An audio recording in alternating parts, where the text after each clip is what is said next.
So the next thing that we're going to be covering is why don't planets twinkle? Right? You must have seen that the planets seem to be just in at one point and they don't twinkle, they don't seem to go on and off like stars do. So why does that happen? We're going to see that. So your PPT describes it in a beautiful way, and I'm just going to read it and then explain it to you. So here it says that a planet is a collection of a large number of point-sized sources of light. The total variation in the amount entering our eyes from all the individual point sources will average out to nullify the twinkling effect. So I'll just quickly explain it to you. Okay. So what this means is that you must have noticed that something that is at a larger distance from you seems much smaller. So even if say there is a tall man and there is a short man. So even if the tall man is the one who is standing far, far, far away from you, he would seem much smaller than the short man who is in front of you, who is close to you, right? So similarly, what happens is that stars are at a much, much, much greater distance from us compared to the planets, some of the stars. So what happens is that you are able to see, say, 10. I'm just taking 10 as an example. You're actually able to see millions of point-sized sources on a planet, whereas in a star that is super far away from you, you can only see like 1 or 2 point sources. So think about it like this. Say there are 10 point sources on a planet. So what happens basically is, say because of 1 point source, the apparent position is shifted, say 10 centimeters to the right. Because of a second point source on the planet, say the apparent position is shifted 10 centimeters to the left. So what happens? These two apparent position shifts actually cancel each other out. 10 centimeters to the left and 10 centimeters to the right. So they cancel out and they give you a zero apparent shift. That means the planet seems to be at the original position only. Similarly, say 1 point source give you an apparent position shift of 20 centimeters to the upward direction, and another point source give you 20 centimeters to the downward direction apparent shift. So again, these two, they cancel out, give you a zero apparent shift in the position of the planet. I'm just taking this as an example. Actually, so this was just an example. Actually, the planet doesn't shift either like 10 centimeters to the left and right and then cancel out. I was just giving it to you as an example. Like all the point sources on the planet, and there are not just 10, there are millions. So all the point sources on the planet basically cancel out each other's apparent shift in the position. So it seems like the planet is fixed in one place and it is not moving. And so because it doesn't move, because there is no apparent change in the position of the planet, that is why there is no twinkling effect. But in case of a star, because it's so far away, there is just 1 point. Say can be considered only as having 1 point in it or 2 points in it. So these 1, 2, or 3 points, they have the apparent shift that we just studied about, and that is why the stars seem to be twinkling and the planets don't. Okay, we'll just read in your PPT here. So it says a planet is a collection of a large number of point-sized sources of light. The total variation also can mean that you can say that the net effect of all the point-sized sources from the planets is actually zero, and that is why the planet doesn't seem to move. So total variation, or you can say net effect, in the amount of light entering our eye from all the individual point-sized sources will average out or cancel out. You can say they cancel out to give you zero apparent shift and thus zero twinkling effect. Twinkling effect is actually zero. That is why it happens. I hope this concept is clear now. Okay, moving on.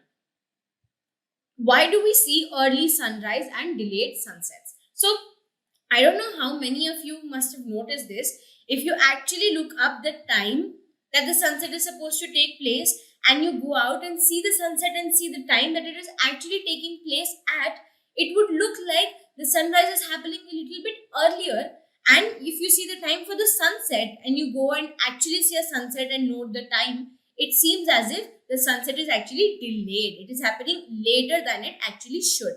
Why is that happening? Again, simple explanation of atmospheric refraction. How that happens, we'll just see that. So first I'm going to show you a short video for this. Okay. So this is nothing but a beautiful video of a sunrise, right? So just look at it. Now I'm going to explain it to you why the sunrise looks like it's early. Before that, we're also going to see a sunset. So this, students, is a beautiful sunset. As you can see, the sun is going down. It is basically setting. And now we're going to see why there is a delayed sunset that happens. Okay. Okay, now that we've seen the beautiful sunrise and sunset, we're going to see why there is an early sunrise and delayed sunset that happens. Okay, so we know the atmospheric refraction phenomenon by now, and we know that when light comes from any distant object, it has to undergo certain atmospheric refractions before it reaches the eyes of the observer, that is you or me. So what happens here is, this figure is also good, but I'm also going to make another figure just to explain it to you. Say this is your earth. Okay, this is us. Now this line that is actually a straight line that goes from the earth, this is called the horizon, right? Now what is sunrise? Sunrise is basically when the sun comes above this horizon, it is known as sunrise. And when the sun from here goes below the horizon, it is known as sunset, right? We know this much. So now let us consider a position where sunrise is just about to happen. It's not actually happened. The sun is here. Okay. This is where the sun is. And these are the different, here there is like this atmosphere around the earth which has different layers which keeps getting dense.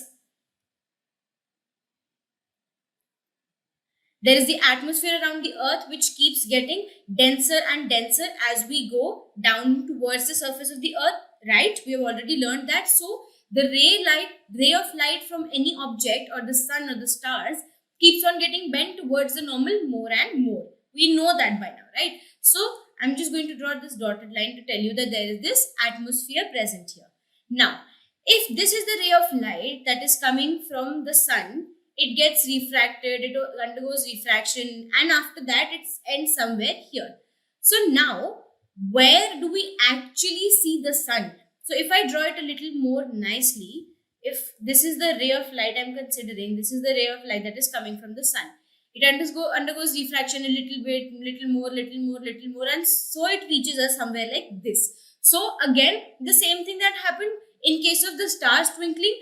The eye, your and my eye, is only able to perceive light as a straight line. So it actually sees the straight line that is the last ray that reaches or enters our eye. So here, there are many rays. This is the original ray. This is the second bent ray. And after a little more bending, this is the third ray. After a little more bending, this is like the fourth or fifth ray. So the fifth ray is the ray that enters our eyes. So what does our eye do? It basically retracts this fifth ray and it makes the image at somewhere around here. So what happened? The sun, has sunrise taken place? Sunrise has not taken place. The sun is below the horizon. But because of atmospheric refraction, it looks to us like the sun is above the horizon or sunrise has already taken place. So what happens? Even though in real life sunrise hasn't taken place, it looks like sunrise has taken place. So it is an early sunrise, apparent early sunrise to us, right? So there is about 2 minutes of difference before the actual sunrise and before we see the sunrise because of atmospheric refraction. Similarly, what happens when light from the sun, so I'll draw another figure.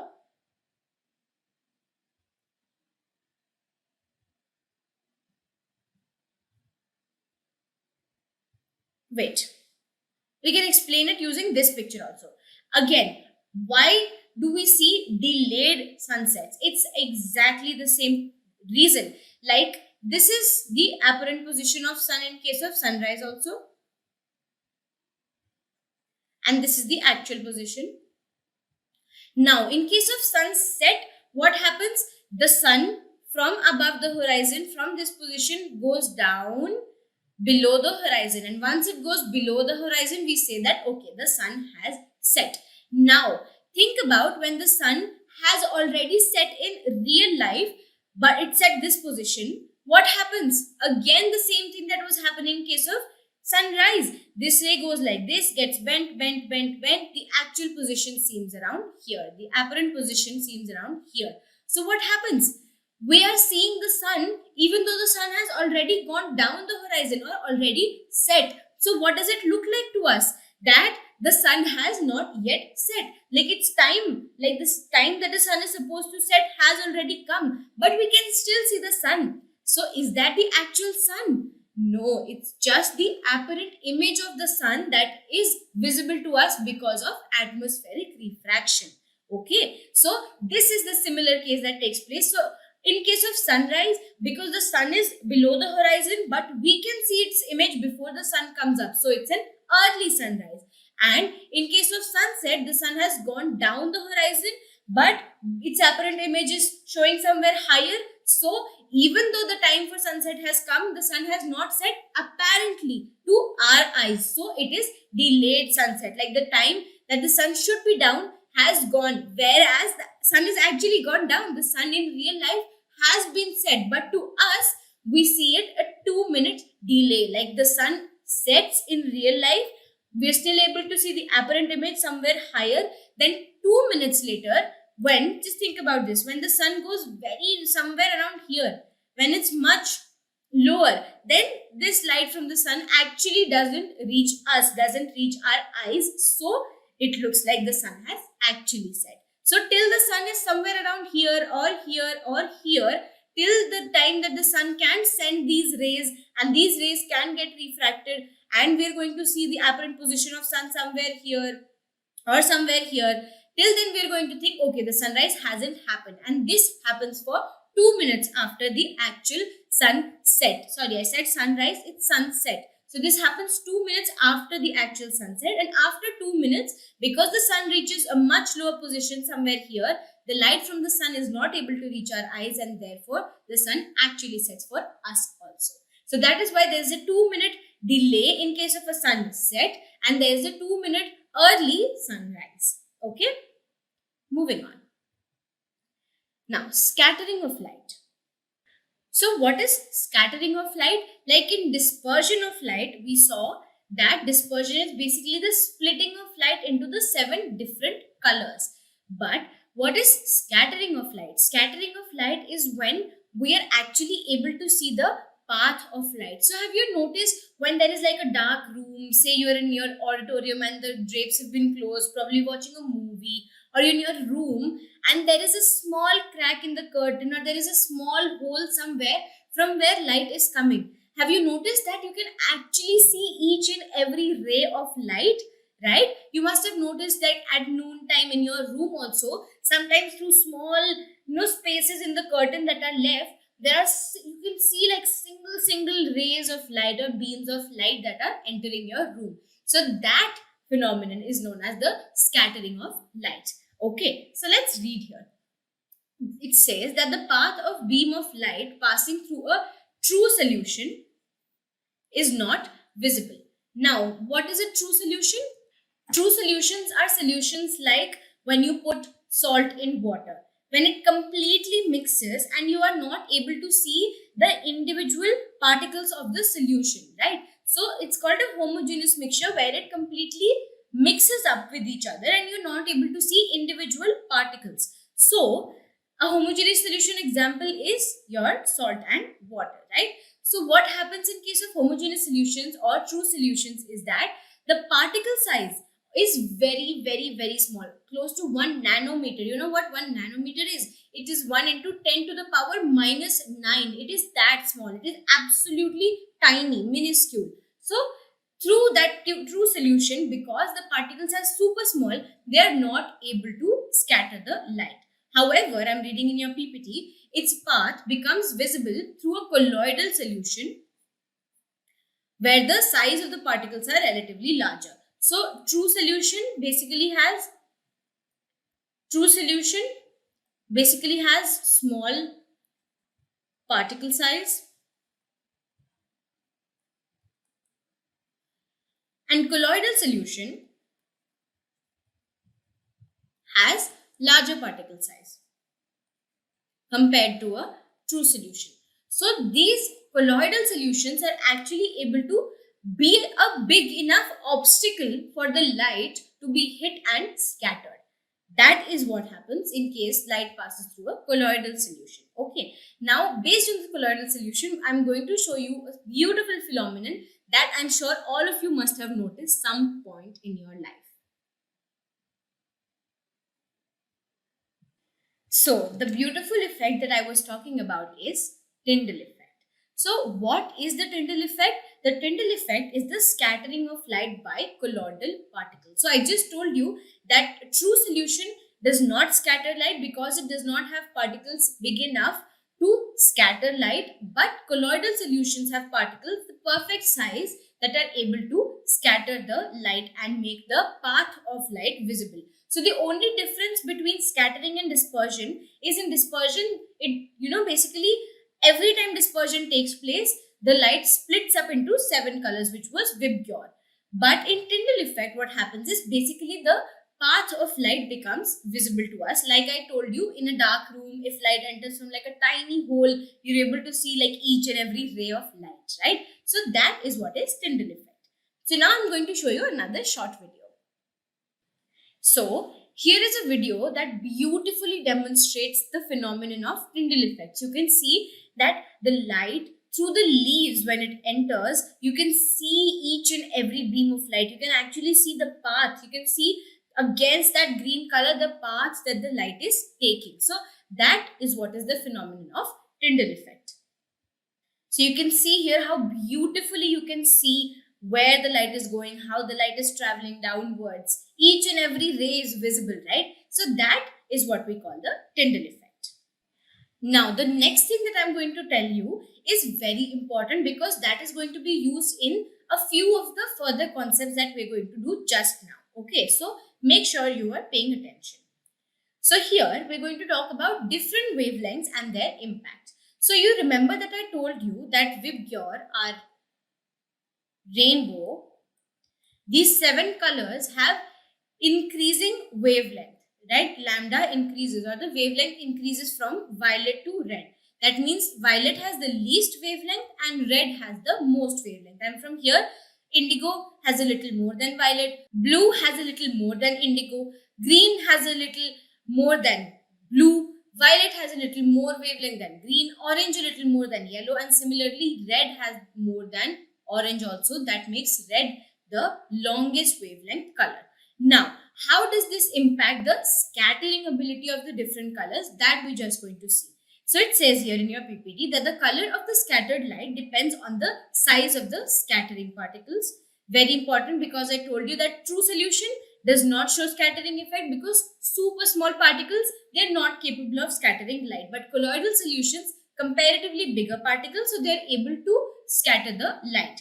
Very fine particles, again read in your PPT, very fine particles scatter mainly blue light, while particles of larger size may scatter longer wavelengths. So I just told you that violet, indigo, these starting ones have very small wavelengths, right? So smaller particles would not be able to affect colors like red and orange, which have very high wavelengths, right? So it is only able to affect the colors which have little less wavelength, like violet or blue. You will see blue is the color you usually refer to when you say shorter wavelengths. That is like the convention that is used. So don't be confused, like why aren't we saying violet or yellow? Oh, sorry, why aren't we saying violet or indigo? Even though they have lesser wavelength than blue, it is just convention. That is just how we say it. Okay, so whenever we talk about smaller wavelengths, you won't ever say blue has the least wavelength. No, violet has the least wavelength, but usually you will say that we used to talk about blue when we're talking about smaller wavelength. So smaller particles are obviously able to disperse smaller wavelengths, and larger particles are able to disperse larger wavelengths like the red color. Okay, so here it says if the size of the scattering particle is large enough, the scattered light may even appear white. Can someone tell me why that is? Why, if the scattered particles are very large, why would the light appear white? The answer is that if there are super large particles, then they disperse all all of the colors. And when all of the colors are dispersed together, it's white, right? All the colors together. If only blue is dispersed, then because blue doesn't have other 6 colors, it can't form white. If only red is dispersed, then it doesn't have the other 6 colors to form the color white. Color white can only be formed when all 7 colors are combined of Vibgyor, right? So if there are super large particles, super large, I don't mean like this large, there are still particles that we can't see, but comparatively, like compared to like a nanometer or something, compared to that, the particles are when the particles are large, they are able to scatter all the colors, and then the colors recombine again and it seems like white light. Okay. Okay, now we're going to do an activity that is described in your book. Okay, so the next topic we're going to do is an activity actually which is given in your NCERT books in a small blue box. So what are we doing? We are taking one source S, we are taking a convex lens L1, we are taking a tank which has water in it, we are taking a cardboard which has a small hole in it, we're taking another convex lens L2, and we are taking a screen. Okay, so you should read the activity yourselves. I'll just explain it in brief what actually happens here. So what we basically do is to this water tank, we add sodium thiosulfate. Okay, when we add sodium thiosulfate, we then add a little bit of sulfuric acid to this tank. So a chemical reaction takes place. That's not something that we are concerned about right now. That is for you to do in your chemistry. So when you add sulfuric acid to it also, there are small fine sulfur particles that start to form in the water. So basically what happens, from a clear solution, when it is water, it has become a solution with some particles of a fine size, right? So I said very fine particles of sulfur. So when I'm saying very fine particles, do you think these very fine particles are going to be able to disperse colors like red, which have high wavelength, or are they going to be able to scatter colors like violet or blue, which have smaller wavelength? We said the smaller particles can like scatter the smaller wavelength. So they're going to be able to scatter like the blue wavelengths, right? So what is going to happen is that first we're going to study the setup. Okay, so this is the source. Now I'm going to see how many of you remember your older concepts. You can see that from this source, the light is coming like this, and then we are obtaining a parallel beam of light. From a convex lens, when do we obtain parallel beam of light after refraction? Who remembers this?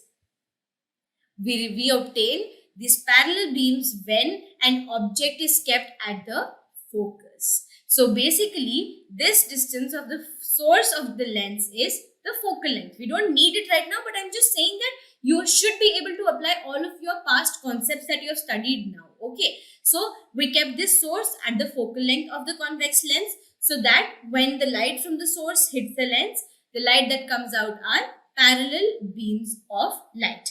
Then this light passes through the glass tank. Right now it only has water. It goes through it. Some of the light, because we've made this small hole, not all the light. This light can't pass through because it's cardboard. So only the light that can pass through this hole passes through. Again, reaches another convex lens. So now tell me, when light is coming parallel to the principal axis, after refraction, where would they meet?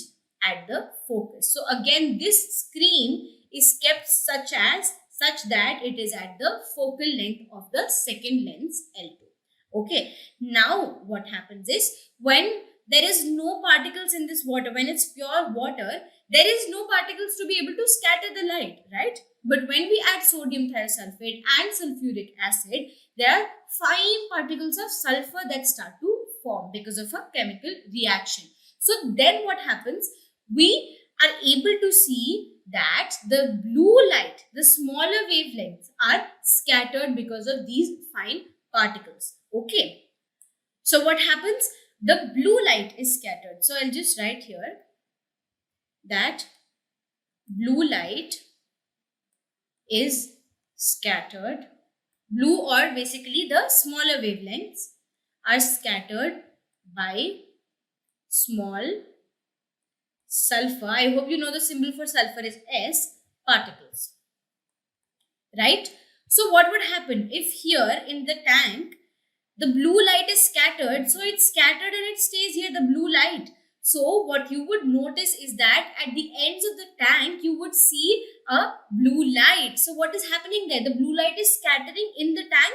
So it's scattered and it stays there. It's right there.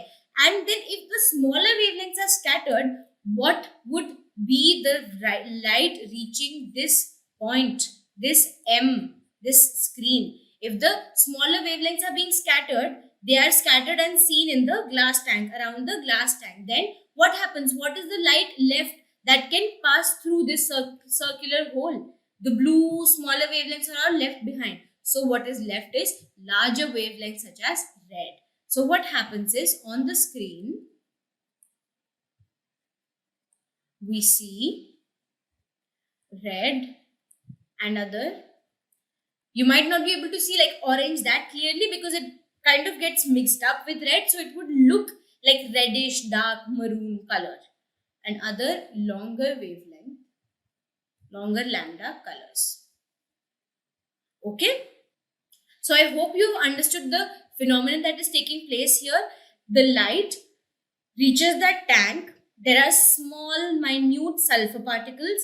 They can only disperse the smaller wavelength light. So like blue gets dispersed. So blue is dispersed. Blue is like spread out in all directions. So obviously it's right there in the water in the tank. So you're able to see blue around the tank. Then what is the light that can go through? Only the light that has not been dispersed. What is the light that has not been dispersed? The longer wavelengths or the larger wavelength, that is red. So red light and orange light and the higher wavelength lights are the one that travel through that hole, then through the refraction, through the lens, and are formed and are seen on the lens, on the screen. So when you look at the screen after some time, you'll only be able to see the red color. So why that is, now you know.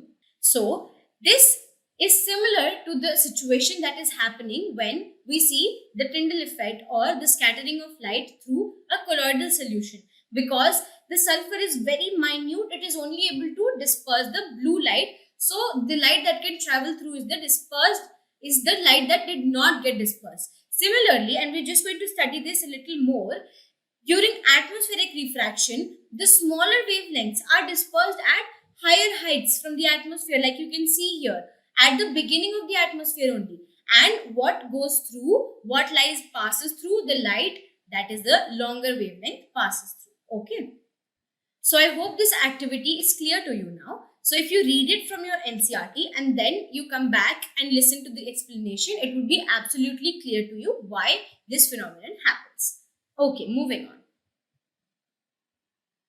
Now, why is clear sky blue in color? It directly relates to the short video I just showed you. Okay. Now, just remember that you shouldn't get confused about, okay, which light is being scattered and which light is like passing through, and then which is the color that we see. Like, you shouldn't get confused about this. You should just remember methodically and systematically whatever I'm explaining right now. Now, we just saw that the blue light is the light that gets scattered the most during atmospheric refraction. So what happens? Light comes from the sun, it reaches the layers of the atmosphere, and the blue light, because it is the shortest wavelength, it's the easiest to scatter, so it gets scattered the most, and that scattered light reaches our eyes, and that is why sky appears to be blue. Okay, let's read in your PPT. It says that when sunlight passes through the atmosphere, the fine particles scatter the blue color, which is the shorter wavelength, more strongly than red. This scattered light enters our eyes. Okay, this is the thing that you have to remember, that we're not saying ki, oh, blue scatters, so blue scattered and it remains there and red reaches our eyes. So why is the sky not red? Because blue is scattered at the above the atmosphere, so blue should be scattered and it should stay there, and red reaches our eyes. So why is the sky not red? No, not like that. It's because the blue light is scattered the most. Because blue light scatters the most, so you shouldn't think that, oh, like blue light gets scattered and red reaches our eyes, so why doesn't the sky look red? No, it's not like that. It's because blue light, when light enters from the sun, enters the atmosphere, blue gets scattered over a large area, and that scattered light comes into our eyes, and that is why the sky appears blue. Okay, you just don't have to get confused about this. Okay, why the color of the sun appears red during sunlight and sunset and white during noon? Now, these all questions have similar explanations to them. Okay, so at noon, it's saying it's appearing white. Why does that happen? Now think about this. This is Earth. If this is Earth and you are on Earth here and the sun is at noon, you know that the sun is said to be overhead. So the sun is somewhere here. But during sunrise, the sun goes like this and it goes somewhere here. So look at the distance of the sun. Is the distance of the sun more at noon or is it more at during sunrise? It's more at sunrise, right? So at noon, the sun is much closer to the earth and it is much closer to us. So what happens is that the light has to travel a very short distance. So only a little bit of the light is scattered, and you can consider that almost all of the white light from the sun reaches your eyes without scattering.